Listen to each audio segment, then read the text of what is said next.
Good morning, good afternoon, good evening, wherever you are in the world. Welcome to our Neurodiversity Stories with myself, Darren Clark. This is our third episode, guys, and I just want to say a massive thank you to everyone that's helped and supported with this behind the scenes, and again to our amazing guests that have been on, and again the amazing guests that are on as well. So, guys, today.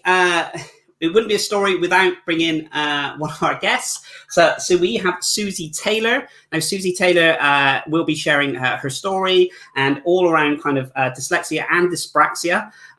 It's going to be, again, another amazing episode. So if you would like someone else to see this, then please, like, comment, or share this broadcast out to people so we can spread more awareness around neurodiversity. So, guys, who am I and why am I doing this? Again, my name is Darren Clark. I found out that I was dyslexic at the age of 36, dyslexic and with ADHD. And it's been kind of my global mission for the past, I'd say 2 years now, to raise more awareness around neurodiversity. So, guys, without further ado, I will bring in my first guest, my only guest for today, actually, Suzy.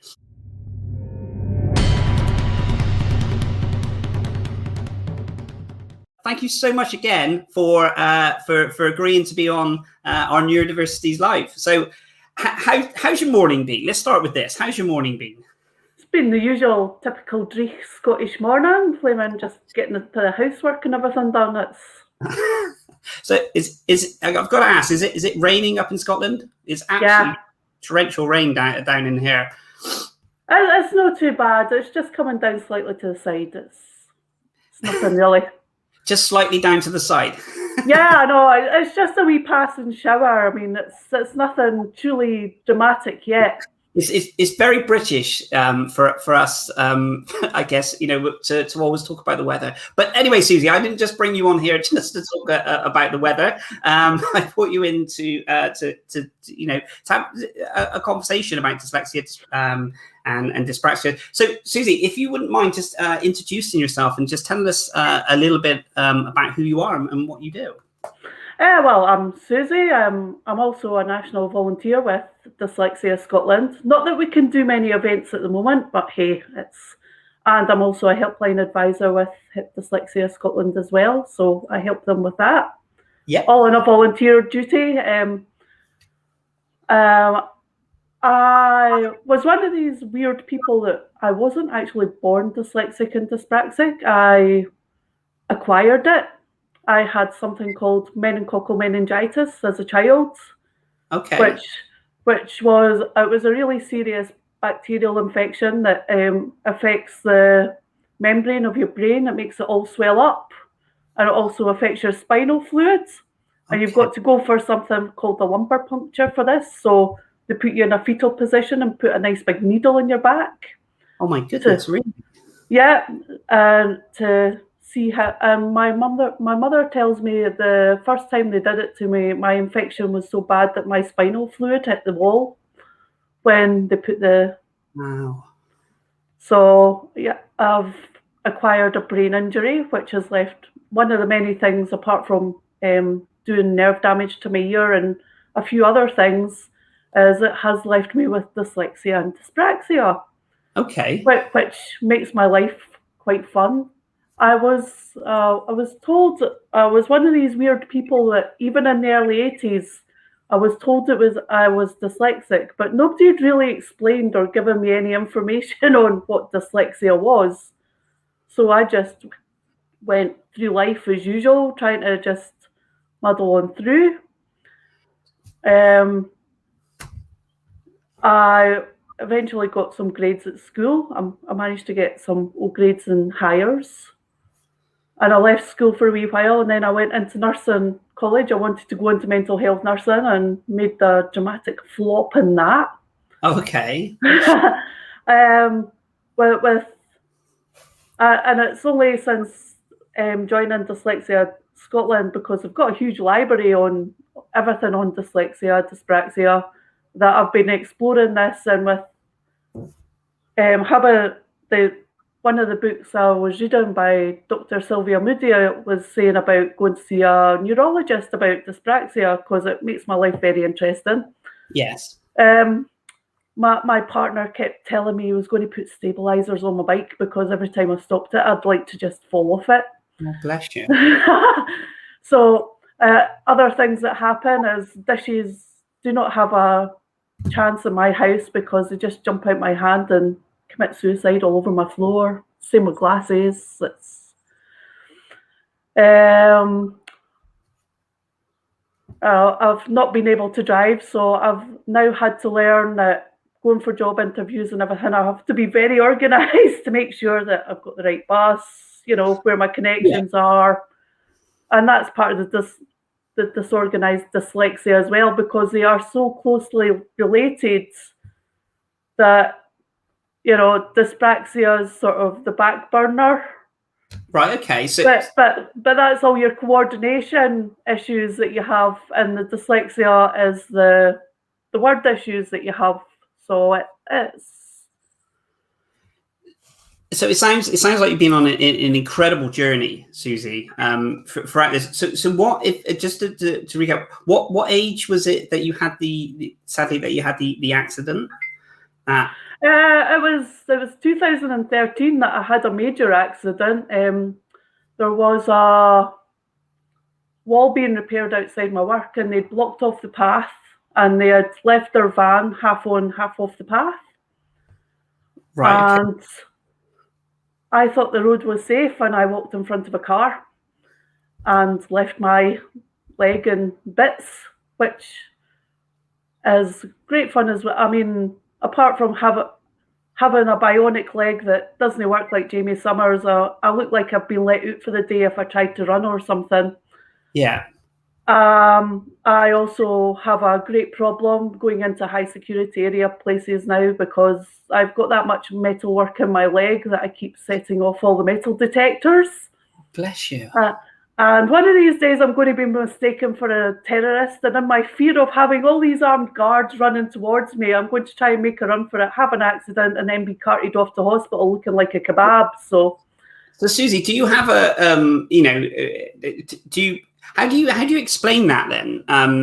With, like you said, if you've got I mean, I know it sounds strange, but do you carry like a card, I guess, to explain? Because again, if you're traveling to different places, a lot, and you have to go through that process. So just say going for an airport, for instance. How would that be? I mean, that must be an awkward conversation to have continuously. Well, I've got a wee doctor's note saying that there is. I've got a rod and lots of screws in my ankle to say that I have had an accident and it is my leg. But the last time I went through it was Edinburgh Airport. I ended up just getting put through a full body scanner so they can see, they take an X-ray of you, they can see that there's a pile of metal work in your leg. But going into places like the Scottish Parliament, I did that once and set off all the alarms going in. Going into places like that, because you end up getting the wand and everything taken over you, you're like, honest to God, it's the leg. I'm not trying to be funny or anything. No, absolutely. So talk me through an average day then, if you don't mind. When you wake up, how does your I know you mentioned it, briefly at the start. So apologies if you're going to go over a lot of the elements before, but with your dyslexia and dyspraxia, talk me through kind of a normal day. Kind of waking up and then doing, work or things that you do. What does that look like? I don't really. I mean, I've got a wee routine where I don't really think about it. It's if I really do need to plan something, I need to plan it really well. And I've now got strategies in place where I'm either overplanned or totally disorganized. I cannot find a middle road, a nice middle setting that says, and if that or over-organization, if anything starts going wrong, then I get panicky and things start going downhill from there because I'm not very sure how to handle a situation. That's why I usually end up over-organizing everything. Yeah. But at the moment, I'm doing an open university course from home, but I've got a lot of assistive technology helping me. Yeah. And I've got a great tutor that's very supportive. And, if I feel that I'm needing a break, I just shut the computer down and go for a walk and go and do some household chores or go to Tesco's. No, that's absolutely fine. That's I can definitely relate to the element when you say about strategies and dealing with it when you need a break. And if I can just kind of touch on that subject, because for instance, for me, with my dyslexia, I tend to get to a stage where I feel, it completely burnt out. The words are moving around. I just can't concentrate. I feel, just muddled, I guess. And I've learned those strategies where, and don't get me wrong, it's very difficult to practice what you preach, I guess. Shutting the laptop down, going for a walk, doing something else. Is that kind of the elements that you do? Do you get to that stage where you just need to then take that break, or do you then think, well, how does that look? Thanks to because I've been part of the adult network with Dyslexia Scotland for a while, which has been because we can sit there and talk about strategies and what strategies work for us and what don't, and we can all swap around ideas and say, well, that works for me, but it might not work for you, but you can give it a try. Yeah. And everybody's quite happy about that. I mean, because not every dyslexic's different, and not everything's going to work the same way for every dyslexic. So being able to have those ideas and swap them around, I mean, and being given the chance to go on some of the courses that Dyslexia Scotland have offered. I mean, I went to Darius's bullet mind mapping college one day, and it was all about little strategies like breaking things down for 25 minutes, putting a timer on for 25 minutes and then giving yourself a 10-minute break and then going back to it. And then the idea is that you're keeping it an optimum because you're giving your brain that wee 10-minute break in between. Yeah. How did you find that? How did you find doing that? Did you do that? Yeah, well, I did it with Darius, and I've given it a try, but there's things where I just take it, and there's things I can't be bothered with, like the normal household chores. I mean, there are a lot of people who might who might struggle with that, and they need to break it down into little 25-minute chunks. But I don't think about how much time it's going to take me to do the dishes or make my bed or change the bed or do the laundry. I don't think about it. So I found that, but for my studies, it's actually quite helpful. Yeah. But for my normal everyday life, I don't think about, all right, and this is how I'm going to work to my optimum level for doing everything. I get that. Do you know what though? And I get the understanding, the science behind it, and how it can definitely help. But I guess if I was to put just for me personally, and I think this is what explains the fact that all people with dyslexia deal with it helps. Some things help and some don't.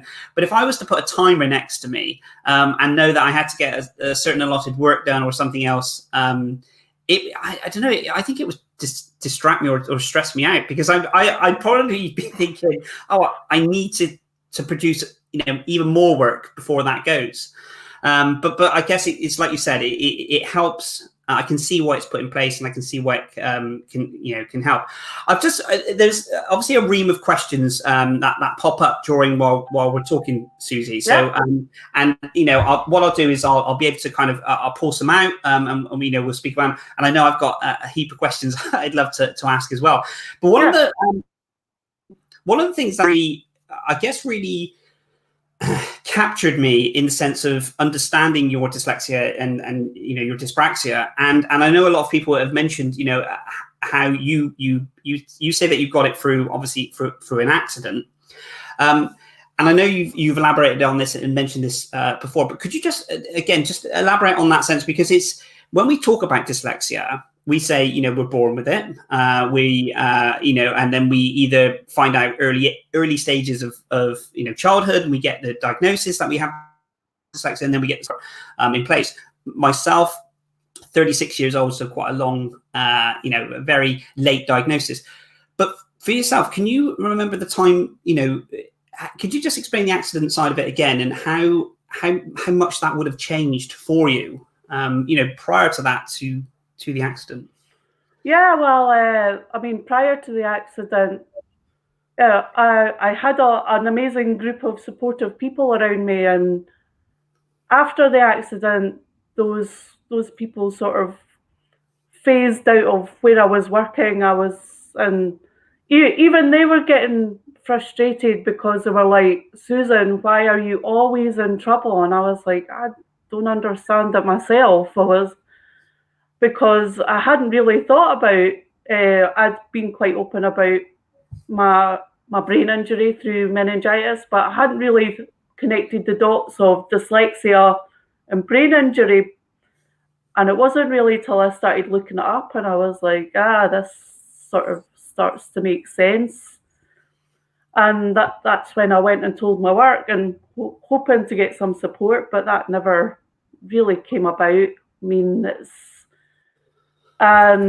Through joining Dyslexia Scotland and hearing other people's stories and being able to, because we're all there to support each other, it's made a huge difference in my life. So absolutely.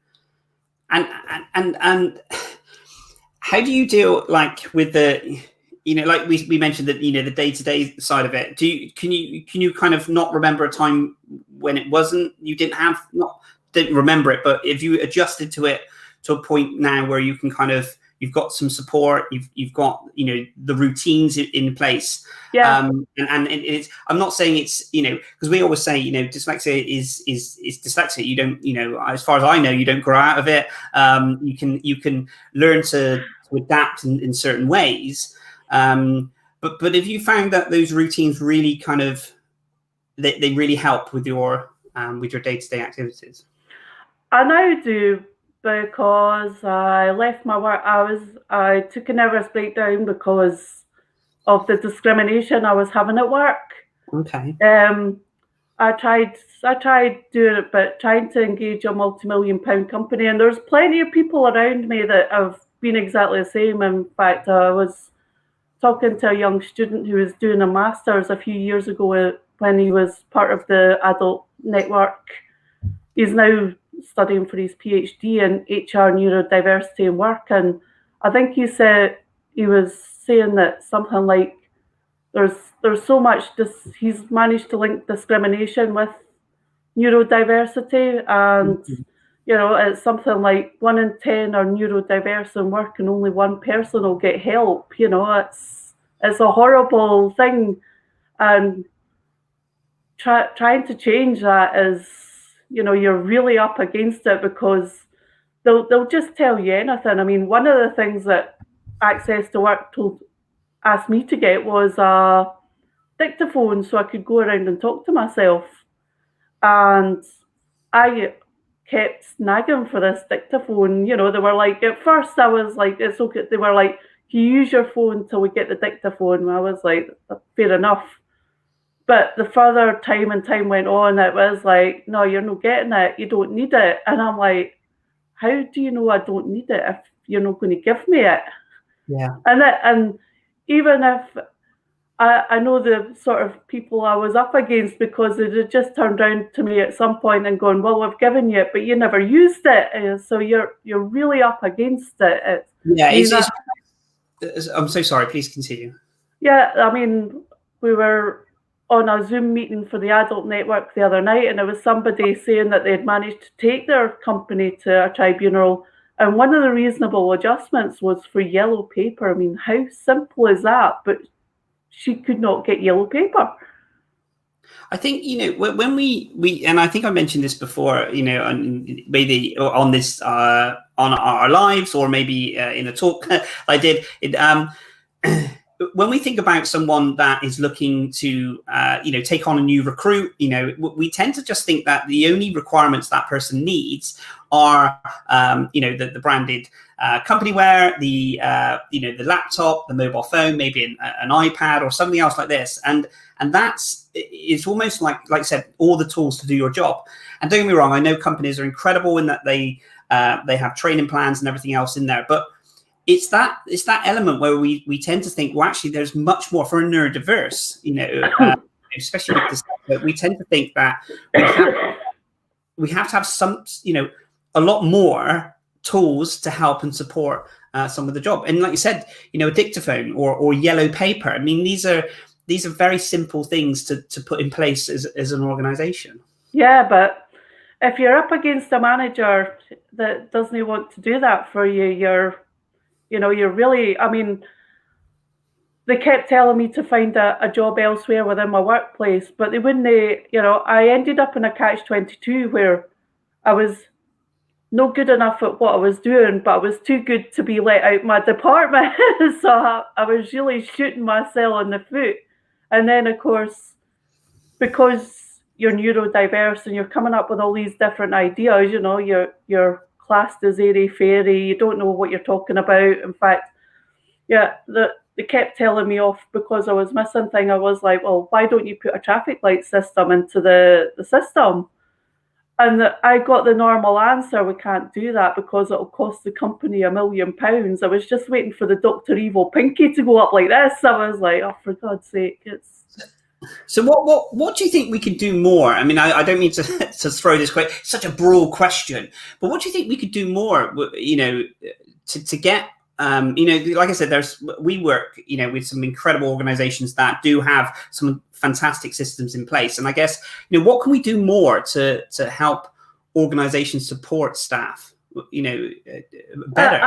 I think more of I think the biggest problem is the fear of it, because it is a hidden disability. There's a great fear there about dyslexia, and I think companies are afraid that you're going to cost them too much money, but really some of the things that they can put in place, even just a change of font, it costs nothing.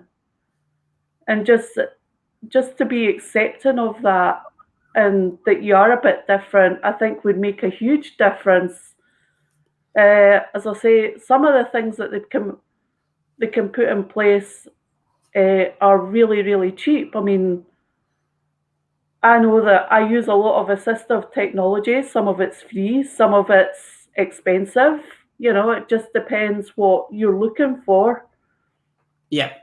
And what's going to suit you, because there's so much technology out there now for helping dyslexia. I mean, I've been lucky enough to work over the COVID period with Claro software, and with going into the Open University, they've brought out a new writer helper package to help me organise all my notes and everything for writing my essays. So that's been really good. I like it, but it might not suit everybody else.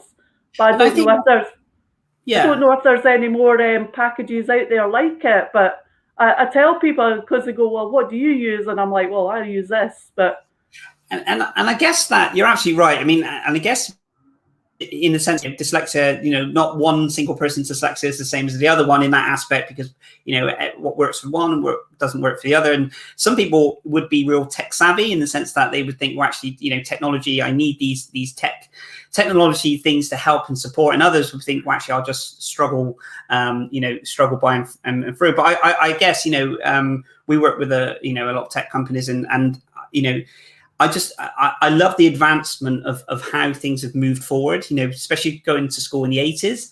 I think about what technology was around then. It was pretty much zero.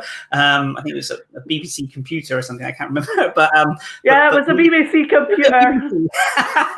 I had to try. I remember it well. So yeah, a BBC computer. But now, we have devices which, a pen size and it reads out emails and everything else, so that's really supportive. I've got Susie. I've got a couple of questions on here that I'm gonna bring up. with the amazing Stephanie Campbell. She's put, do you agree any strategies should be kept simple? I find having too many is very overwhelming to keep on top of it. So with regards to strategies, Susie, do you find that just keeping them simple is the key for you? Yeah. I mean, come off it. And then you've got everybody else telling you, no, but you should be using this strategy. And you're like, getting people to listen sometimes going, no, that doesn't work for me, really. But they're determined, no, just keep at it, you'll manage. And you're like, no, it just, and trying to tell people, and it does cause you a lot of stress and anxiety when you're constantly turning around going, but that's not working for me. Can you please just let me do the way it works for me? And getting people to listen. I get it. So what? So say we take a strategy. Say that you mentioned previously that there was someone that said you work for some an allotted time, and then you stop, and then you have a break, and then you come back, and it re-energizes the brain. So when a new strategy is put in front of yourself, at what point do you take them all on board, or do you instantly dismiss them because of you just think, well, actually, I've got that gut feeling that's not for me? How do you deal with these? Because, like you said, there are so many different assistive technologies, different strategies, and things. How do you decide whether you're going to give it a go or not, Susie?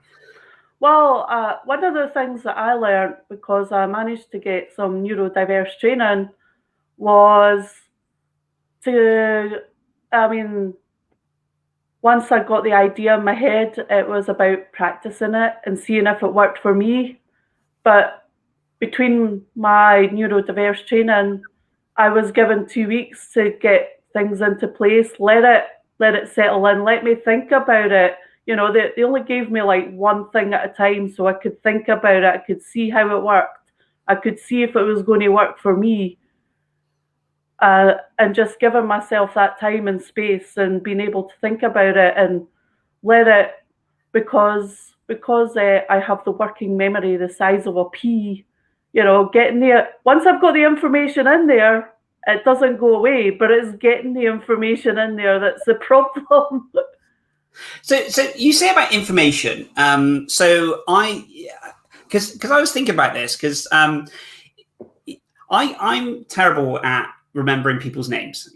Okay. And definitely, last names are near on impossible. First names, if I've met someone about 30 times or spoke to them, then I can, then I can remember. But isn't it, it'd be interesting to get your view or someone else's view within the comments. How is it we can remember things like, I can lyrics for songs or themes, certain quotes from movies or, those genres, but simple information, I'd say simple information like knowing someone's name or taking that information in can be really hard. Do you think it's just down to repetition, I guess, or the want to learn? I know it's quite just question out. It's just mind dumping. Well, no. I mean, one of the things where I was taught was in my neurodiverse training was how to use something called the PEG system.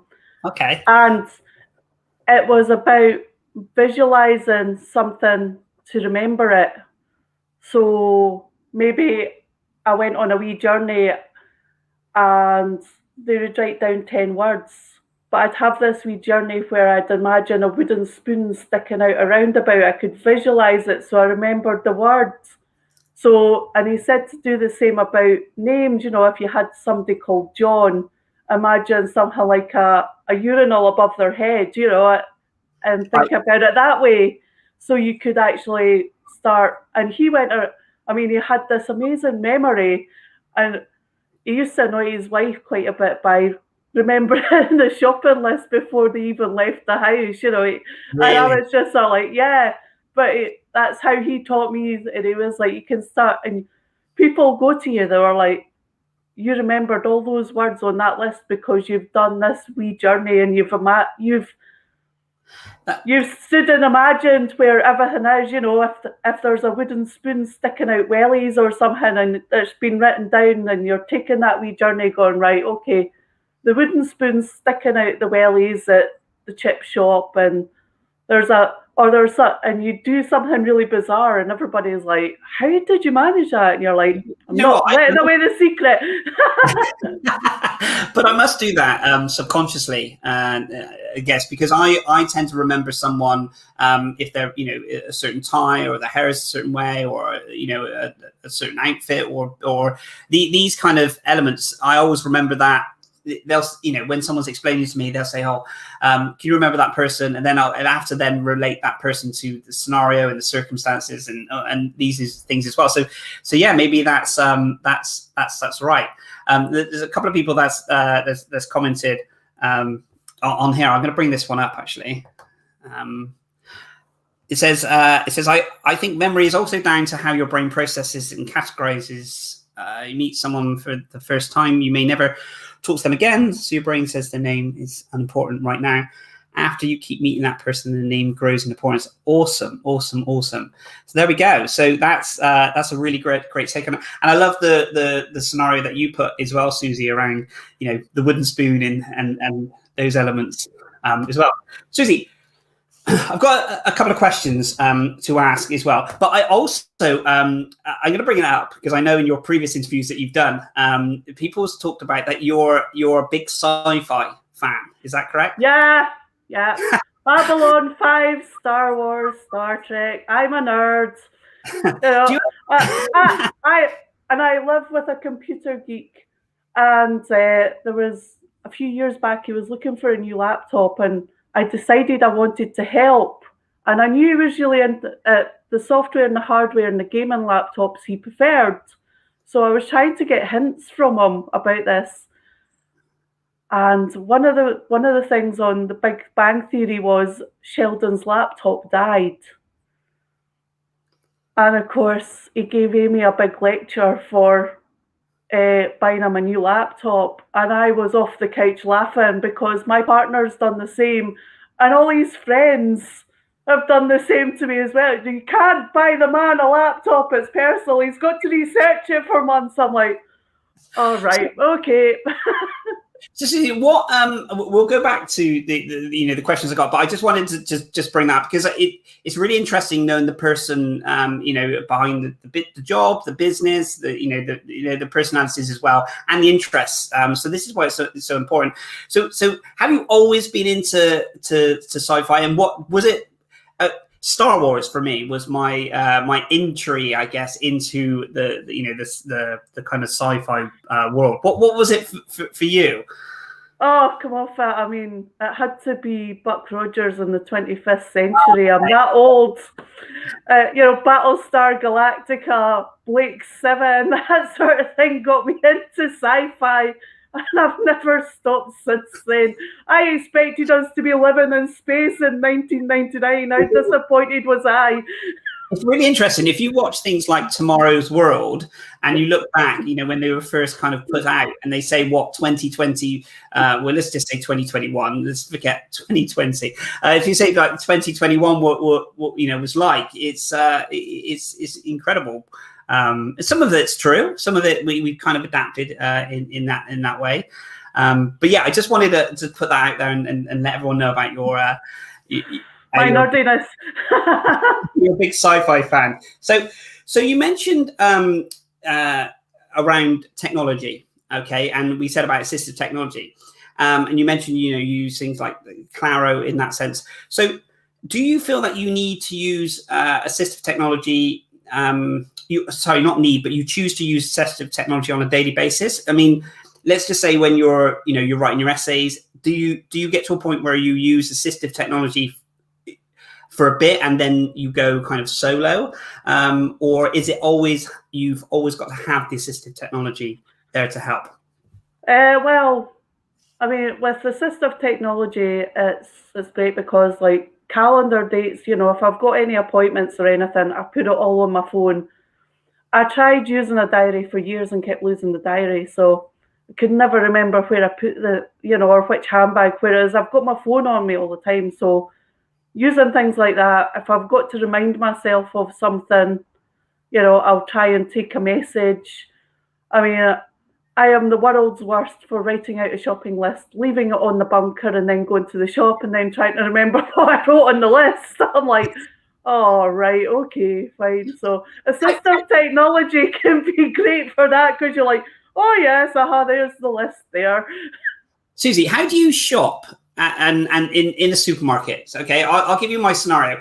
If I'm given a list, which is probably a helpful thing to do, I will work off of that list. So I will go in, and if it says there's wine on the list, then I will walk all the way to the end of the store and pick up the bottle of wine, and then I put it. I'm not making out some sort of alcoholic in that sense. I'm just saying, if I was to take the wine and then it said veg or I tend to walk in the aisles of what the list predicts. Now I know people would go in, they go, maybe the fruit and veg, and then into this, and then into this.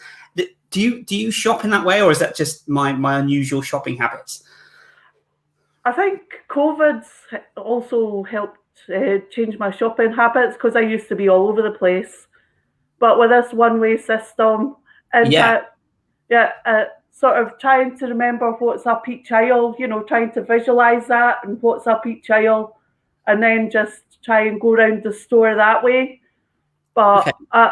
I mean, thank goodness they've got rid of the one-way system, because I would walk past stuff and then see it on the list, and then I would, because I have coordination difficulties and stuff, trying to remember how to get round to that exact spot again to go and get something like a spice, which I've only just passed, but I couldn't walk backwards, and you're just... I know that incredibly difficult. That element of the one way, and I understand why why it's in place and what they're doing, but within the supermarkets, incredibly difficult. The sheer anxiety that I felt personally going into a supermarket purely on the basis of all the different rules that we'd have, and a lot of the signs. Now we've kind of they're very similar. The signs that we have on the door, the rules that you would actually have to abide by when you go into a certain shop or supermarket, sort of pre-lockdown, kind of early March last year when we went into lockdown. But there were so many different signs and so many different things that you had to abide by. Did you find those things tricky? Yeah, I mean, come off it. There was a one, but and I always waited patiently in the queue, but I would still wear my sunflower lanyards, so they knew that I had a hidden disability. But even then, there was one day, because I always told the people they were like, you can walk straight in. I was like, it's all right. I was like, I'm not in that big a rush for doing my shopping. I was like, I can stand in the line and somebody came and collected me and let me in the store because I'd already, they knew I wore my sunflowers all the time, because it was just to point out to the staff, if I'm looking lost or bewildered or sugar, I've missed that, and and I'm trying to process how to get back round to that spot. They were actually quite understanding. They were like, okay, that's not a problem. It's the height of anxiety though, when I guess for me personally, I would struggle, maybe, if my dyslexia was, I was stressed or tired or anxious, my dyslexia for me personally gets worse. Okay. So as far as it's concerned now, I can read the comments on the right hand side, which is great. Okay. Come 8 o'clock tonight or different circumstances, things start moving around. So anticipating that going into a supermarket with a mask on, with all the rules that you have to abide by, with the one-way system, it became such an anxious experience, just to go in and get the food. And I guess we don't think about that with so many neurodiverse people. Yeah, I mean, I found that the neurotypical world find that they don't understand the difficulties, and trying to educate them, this is really, and you just get this glacial look as if to say, it's simple, you should know. I mean, the amount of people who say to me, right, left and right, and I'm like, I don't know left from right. And they're like, what do you mean you don't know left from right? And I'm like, I don't. No. We had an amazing guest, Catherine, on our first episode, and she mentioned exactly the same about the left and right. I think I mentioned at the time there was an article on LinkedIn where someone had actually had a tattoo of an L and an R on their hand. I mean, that's extreme. I'm not suggesting anyone go out and get that. But that takes into so many aspects in life, doesn't it? Like you said, you're driving a car, then take the next left, or these elements can. I guess we take for granted some of the things that we can do, and struggle with the other things as well. Yeah, definitely. I mean, that's one of the reasons why I don't have a driving license. It's because, and even trying to judge speed and how long people can come up to me and I can turn up for everything on time. But if you ask me how long something is going to take, I'm totally lost. I'm just like, because I do not know how to gauge how to time something or how long a job's going to take, and people, they think you're mad when you say that to them. They're like, how long's that going to take? And I'm like, I don't know, really don't. You're absolutely right, Susie. So one of the questions that I wanted to get across, and obviously during this pandemic, that the lockdown, the mental health issues that we have, and I'm not going to go too deep into this element of it, but I just wanted to kind of say, how's lockdown been, for you, and what do you see, the mental health issues, without lockdown, but generally within the neurodiverse world. How have you seen that? I've been lucky because I've done my SCQF to level 8 in counselling and psychotherapy. So lockdown's actually been very good for me because it's allowed me to put more strategies into place, how I can cope with things. And because I understand the theories behind it, because I've gone through the coursework, and I've had a lot of support and help doing that. So I understand where my own anxiety and everything comes from, and being able to have the space and put in different coping strategies and what works for me has been really good, because I've got that time to myself and I can think about it and just take my time without having somebody stressing me out saying, why haven't you got this done yet? Why haven't you done that? And it's been really good, and being able to put in all my deadlines for my essays, everything else, I've found that really helpful.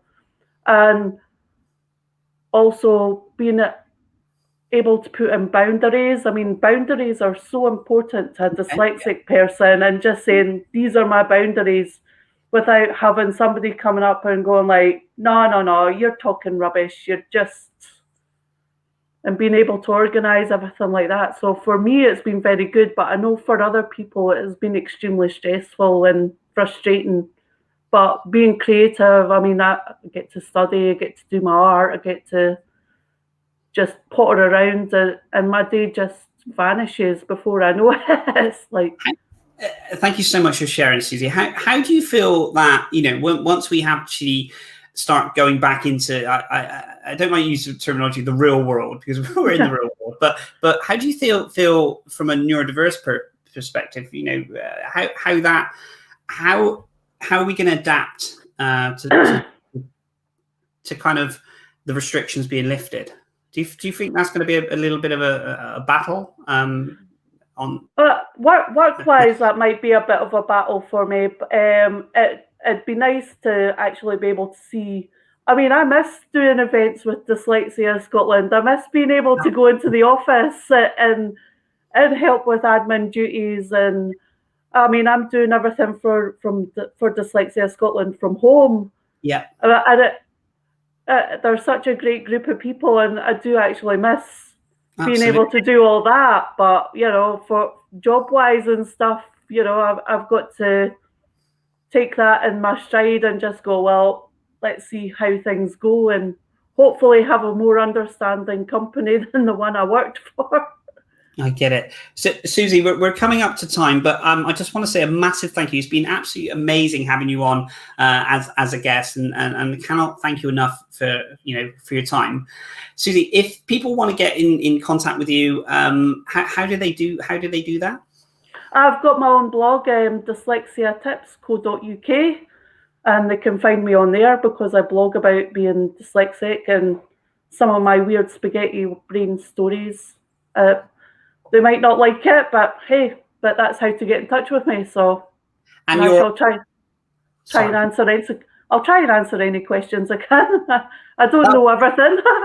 No, that'd be great. Normally, what happens is you've had a ream of questions on the side. So if you do have a question from myself or Susie, then please pop a comment in there, and we will work our way through that as well. But I just want to say a massive thank you for coming on to the episode, Susie. Hope you enjoyed yourself. And, yes, it did. And I will leave that there. Thank you so much, Susie. Take care. Okay. You too. Cheers. Okay. Bye-bye.